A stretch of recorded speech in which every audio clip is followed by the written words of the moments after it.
A season that started with Super Bowl expectations for the Minnesota Vikings now rides on its final regular season game. Win and the Vikings are in. Standing in their way, the Chicago Bears, a team that came from last place to win the NFC North. And if you thought the Bears were going to just let their division rivals get in, maybe roll over, take it easy, well, maybe you were the Vikings based on the way this game started. Opening drive, Jordan Howard runs over the purple for a 6-yard score.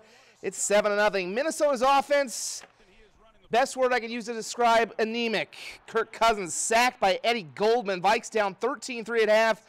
And they were having some words with each other on the sidelines. Cousins and Kirk Thielen, and Adam Thielen, excuse me.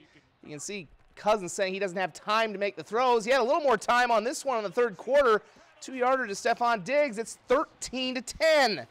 And if you thought the fourth quarter could be better for the purple, well, it wasn't. Tariq Cohen up the middle for a touchdown. That was pretty much the dagger. And the faces in the crowd on the sidelines told the story as Minnesota. And there's Diggs, of course, he had the Minnesota Miracle when he was throwing his helmet last year. A little different this season. Vikings lose 24-10. Howard with a big game, 109 yards. Cousins' stat line, just really not that good, although he didn't account for any turnovers, was sacked 4 times. So with that loss, the Vikings' last hope was for Adrian Peterson and Washington to upset Philadelphia, and that was not happening. Nick Foles to Alshon Jeffrey for a touchdown as the Eagles shut out the Redskins 24-0. So that Viking season with all the promise and all the Super Bowl talk, it comes to an end short of even making the playoffs. I don't know what the scale of disappointment is, but we're disappointed. Would love to be in the playoffs, and I said it all year. I love our team, love our group of guys, and we weren't ready for it to end, and unfortunately, it's over.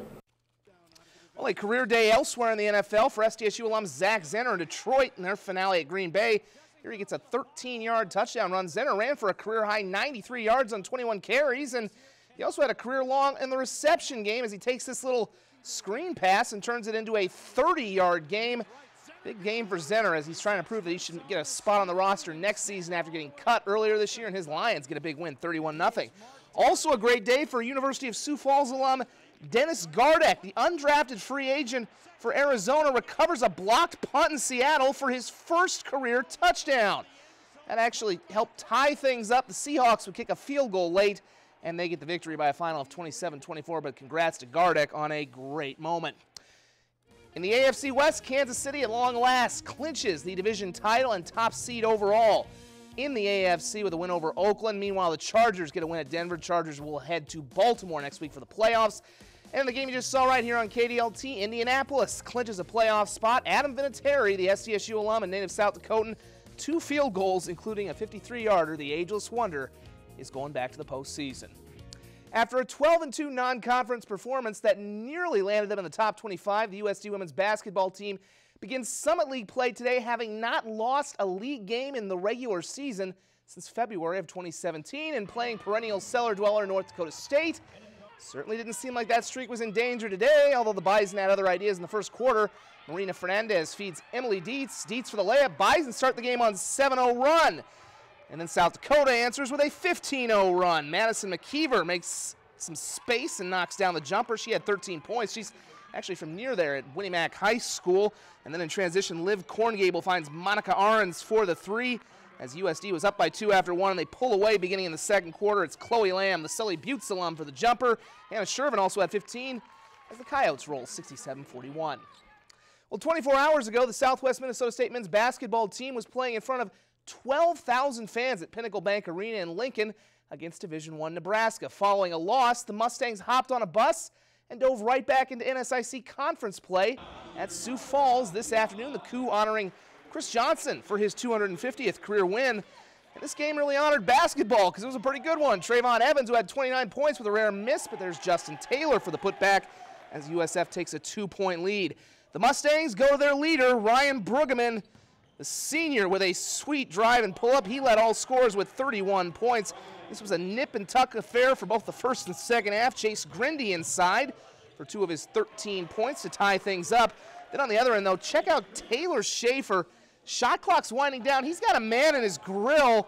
That's not going to stop him from spotting up and draining a 3-point shot with the clock winding down. He had 18, and those sharpshooters, well, they never let up for Brad Bigler's bunch. Here's Kenny Byers from downtown as the Mustangs pull out a great win, 79-75. Speaking of great games, Augustana's men, they got off to a rough start at Wayne State as Trevin Joseph was going off, scoring their first 6 points. The Wildcats led by 9 at half. Vikings gradually worked their way back in it, though. Flandreau's Dylan LeBrun with the drive and acrobatic finish. He had 14 points. And then A.J. Plitzowite getting in on it as well. The Vermilion alum will pop one from 15 feet. He had 10. Vikings down 2 with 3.8 to go. They're inbounding under their own hoop. They got a long way to go. They get it to O'Gorman alum Matt Cartwright for 3 in the win. Money!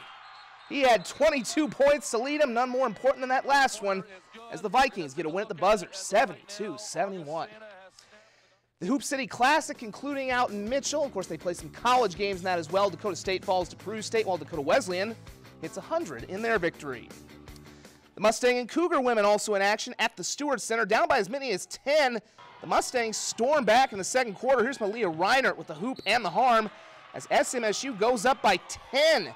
Jessie Gear trying to shift the Cougars into high gear as she gets a steal and goes all the way for 2 of her 15 points to get the Cougars back within single digits, but it was really all SMSU. They outscored the Cougars 31-9 in the second quarter. Here's a long 3 from Jenna Borchers. They led 44-31 at half, and they go on to get the victory, 77-61. We have extended highlights on our website, KDLT.com. 23rd ranked Augustana women in Wayne as well. All Vikings in the second quarter. Hannah Matoxen with her team up 20. Yeah, you can make it 23. That's their largest lead of the day. Now Wayne State tried to chip away at this thing and maybe wake up some of their fans. Kylie Hammer, who's a local product from Wayne, shaves the deficit to 9. But Augie regains control in the second half as they get a nice feed to Abby Ora to Lindsey Prosser. She saves that wild pass. And the Vikings go on to get the win 88-74. Northern State's women also get a victory over Metro State 52-41. Final game of the Hoop City Classic last night at the Pentagon featured the #1 ranked team in South Dakota against the #1 ranked prep team in the entire country. The T-Titans were taking on La Lumiere out of Indiana. First quarter, one of their many college prospects and maybe even NBA prospects, Keon Brooks, gets the board and gets the big finish and the foul as La Lum gets out to a big lead. And one of the other top prospects, really the top one in this class, Isaiah Stewart, he shows you why with this posterizing dunk. T was down 28 after 1. Now, they actually played pretty close the rest of the way. Noah Friedel, who led all scorers with 33, had a rare miss. Caleb Joffer, though, gets the putback. La Lum too much, though. They get the victory 78-64. Skyforce get a win as well at Iowa. Those highlights will be on KDLT.com. We're back in one moment.